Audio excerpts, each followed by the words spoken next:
Paul, I'm sure that whenever you've taught this section on creation, you've had someone who wants to know what the Bible has to say about evolution. Yes, I have, Therese. Now, the Bible doesn't mention evolution, so it makes that easy. But it is a subject in which people are seeking answers, and I think it is good to get answers.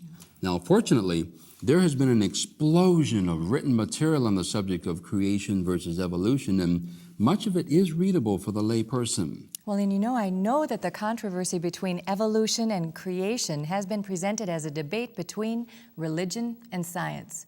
Would you comment on that?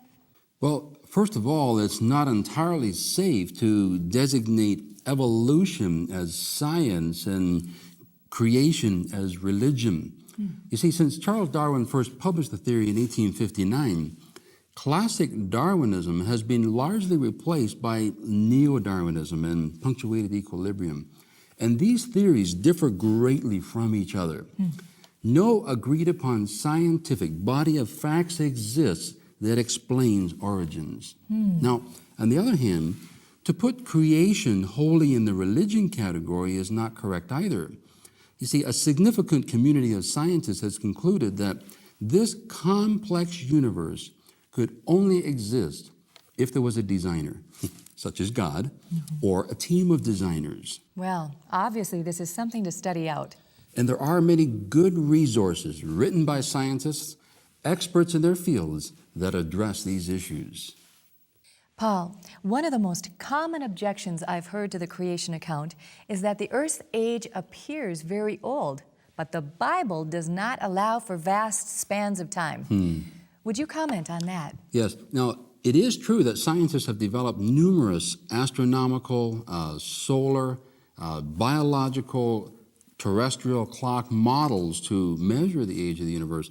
But while these models employ reasoned calculations, the computed ages have left scientists scratching their heads. You see, depending on the clock used, ages range from just a few thousand years to billions of years. And so the question is this, and what you have to ask yourself is, whose clock is right? Well, is there a reasonable answer that fits the biblical account? Well, going strictly by the Bible, we know that God created a mature earth. And on the day of his creation, Adam could have walked among towering trees and marveled at immense animals and gazed at the stars in the night sky. And perhaps he thought, wow, this place has been around a long, long time. But God would have told him that at most it was just 6 days old.